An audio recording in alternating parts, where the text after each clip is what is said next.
Assalamualaikum warahmatullahi wabarakatuh. Selamat siang anak-anak kelas 12 SMK Sehat Insan Perjuangan. Apa kabar kalian hari ini? Saya harap kabar kalian selalu dalam keadaan baik, selalu dalam keadaan sehat. Tetap semangat meskipun kita belajarnya masih secara daring. Sekarang ketemu lagi dengan saya Bu Gita pada pelajaran pelayanan farmasi ilmu resep. Jadi sebelum kita memulai pelajaran pada hari ini, marilah kita berdoa terlebih dahulu agar belajar kita hari ini berjalan dengan baik dan berjalan dengan lancar. Amin, amin ya robbal alamin. Berdoa mulai.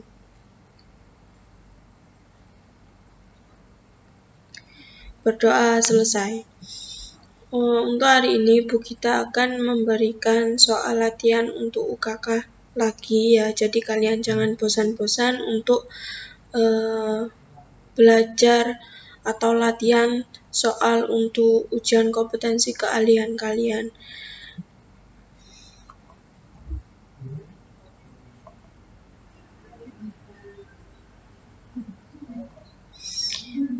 Sebelum langsung saja saya mulai, ini adalah soal ujian nasional, bukan tahun pelajaran 2015-2016, soal ujian praktik kejuruan ya, atau yang sekarang disebut dengan ujian kompetensi keahlian.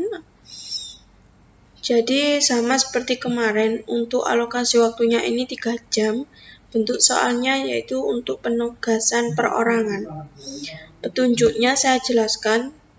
Sama seperti kemarin, menyiapkan alat dan bahan yang dibutuhkan untuk membuat resep-resep, kemudian membaca resep dengan teliti, membuat jurnal kerja resep yang lengkap dari salinan resep, kemudian dari resep standar, kelarutan, kelengkapan resep, daftar obat, perhitungan dosis maksimum, penimbangan dan prosedur atau cara pembuatan, serta label dan etiket. Kemudian mengerjakan resep-resep dari dokter sesuai dengan ketentuan yang berlaku selama 3 jam. Yang kelima, buku-buku resmi yang dapat digunakan antara lain Farmakope Indonesia edisi 3 dan 4, Farmakope Belanda, FMS atau Formularium Nasional, kemudian DOI, kalian tidak punya ya, kemudian ISO, MIMS, dan yang terakhir FMS. Untuk keselamatan kerja, yang pertama kalian harus mematuhi tata tertib praktikum, yaitu menggunakan pakaian laboratorium atau jas lab, membawa peralatan pribadi yang lengkap yang dibutuhkan. Jadi membawa peralatan praktikum sendiri-sendiri, tidak boleh pinjam. Yang kedua yaitu bekerja dengan teliti, tenang, kreatif, jujur, dan tidak ceroboh. Ini daftar peralatan komponen dan bahan-bahan, nanti silakan dibaca sendiri. Ini sudah dijelaskan, maksudnya sudah disiapkan oleh laboran ya, sudah disiapkan, jadi nanti kalian tinggal mengerjakan soal. Ini untuk soalnya, kerjakan 4 resep dokter dengan komposisi pulvers, potio atau larutan obat minum, kemudian gargle atau kolutorium, dan yang terakhir salep. Setelah resep-resep dikerjakan, dikemas, diberi etiket, kemudian diserahkan kepada penguji atau asesor. Ini adalah resepnya. Paket 1A, di situ ada tinctur OPI Corata 400 mg, kemudian ekstrak hiosikam 15 mg, vitamin B 160 mg.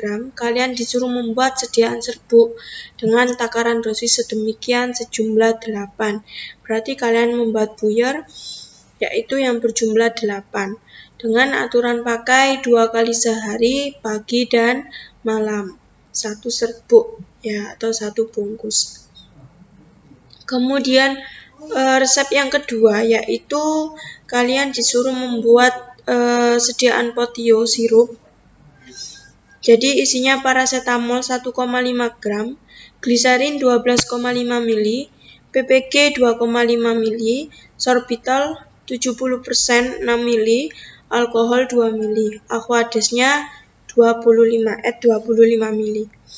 Berarti kalian disuruh membuat sediaannya sebanyak 25 ml. Silakan dihitung seperti biasa. Jadi untuk paracetamolnya nimbang 1,5, gliserinnya 12,5, ppg-nya 2,5, sorbitolnya 6 mili, alkoholnya 2 mili. Kemudian untuk mencari aqua dash 25 dikurangi dari total semua bahan. Itu untuk aturan pakainya. Jika demam setengah sendok teh.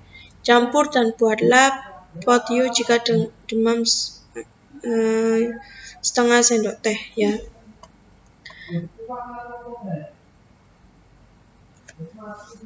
Nah, kemudian kalian disuruh membuat obat kumur.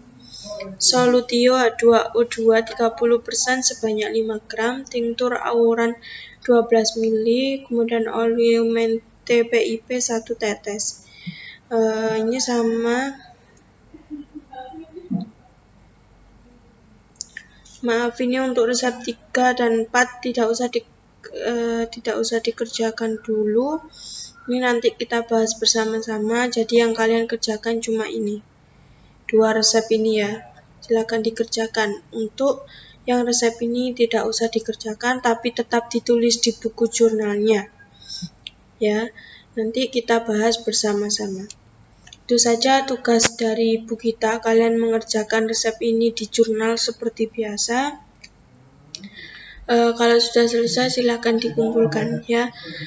Terima kasih atas perhatiannya. Saya mohon maaf apabila ada salah kata. Nanti jika ada yang kurang paham atau yang ditanyakan, silahkan ditanyakan melalui WhatsApp group biar temennya semua tahu. Jadi terima kasih atas perhatiannya. Pesan saya tetap jaga kesehatan, istirahat yang cukup, sering cuci tangan dengan sabun, memakai masker jika keluar rumah. Saya akhiri, wassalamualaikum warahmatullahi wabarakatuh.